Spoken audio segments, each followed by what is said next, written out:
আলহামদুলিল্লাহ আলহামদুলিল্লাহ নাহমাদুহু ওয়া নাস্তাঈনুহু ওয়া নাস্তাগফিরুহু ওয়া নু'মিনু বিহি ওয়া নাতাওয়াক্কালু আলাইহি ওয়া নাউযু বিল্লাহি মিন শুরুরি আনফুসিনা ওয়া মিন সাইয়্যাতি আ'মালিনা মান ইয়াহদিহিল্লাহু ফালা মুদিল্লা লাহু ওয়া মান ইউদ্লিলহু ফালা হাদিয়া লাহু ওয়া নাশহাদু আল লা ইলাহা ইল্লাল্লাহু ওয়াহদাহু লা শারীকা লাহু ওয়া নাশহাদু আন্না সাইয়্যিদানা ওয়া মাওলানা মুহাম্মাদান আবদুহু ওয়া রাসূলুহু أما بعد فإن أصدق الحديث كتاب الله وخير الهدي هدي محمد صلى الله عليه وسلم وخير الأمور عوازمها وشر الأمور محدثاتها وكل محدثة بدعة وكل بدعة ضلالة وكل ضلالة في النار. عن عبد الله بن مسعود رضي الله تعالى عنه قال رجل للنبي صلى الله عليه وسلم يا رسول الله كيف لأن أعلم إذا أحسنت وإذا أسأت؟ فقال النبي صلى الله عليه وسلم إذا سمعت جيرانك يقولون قد أحسنت فقد أحسنت وإذا سمعتهم يقولون قد أسأت فقد أسأت. وعن حذيفة بن اليمان رضي الله تعالى عنه قال رسول الله صلى الله عليه وسلم من لا يهتم بأمر المسلمين فليس منهم ومن لم يصبح ويمسي ناصحا لله ولرسوله ولكتابه ولإمامه ولعامة المسلمين فليس منهم.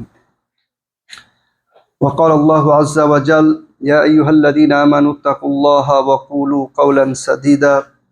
يصلح لكم أعمالكم ويغفر لكم ذنوبكم ومن يطع الله ورسوله فقد فاز فوزا عظيما. وقال يا أيها الناس اتقوا ربكم واخشوا يوما لا يجزي والد عن ولده ولا مولود هو جاز عن والده شيئا إن وعد الله حق فلا تغرنكم الحياة الدنيا ولا يغرنكم بالله الغرور إن الله عنده علم الساعة وينزل الغيث ويعلم ما في الأرحام وما تدري نفس ماذا تكسب غدا وما تدري نفس بأي أرض تموت إن الله عليم خبير. أقول قولي هذا وأستغفر الله لي ولكم ولسائر المؤمنين والمؤمنات والمسلمين والمسلمات فاستغفروه إنه هو الغفور الرحيم.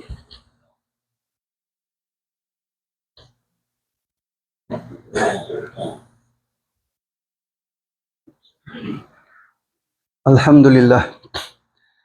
لله نحمده ونستعينه ونستغفره ونؤمن به ونتوكل عليه ونعوذ بالله من شرور أنفسنا ومن سيئات أعمالنا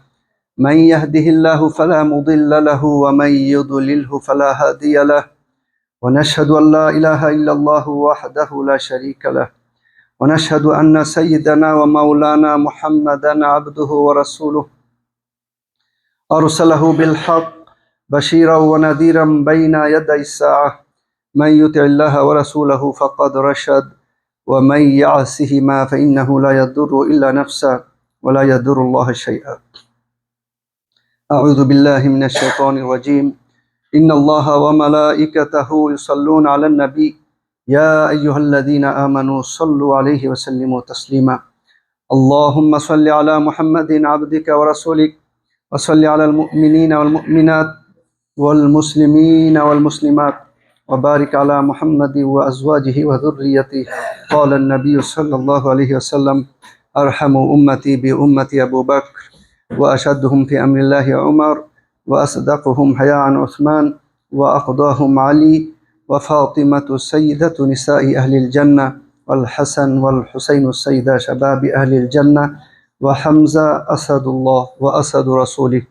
اللهم اغفر للعباس وولده مغفرة ظاهرة وباطنة لا تغادر ذنبا.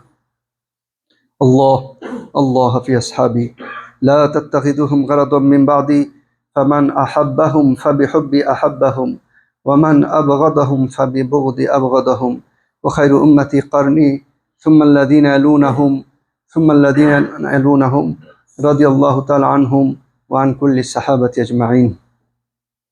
عباد الله رحمكم الله، إن الله يأمر بالعدل والإحسان وإيتاء ذي القربى وينهى عن الفحشاء والمنكر والبغي يعظكم لعلكم تذكرون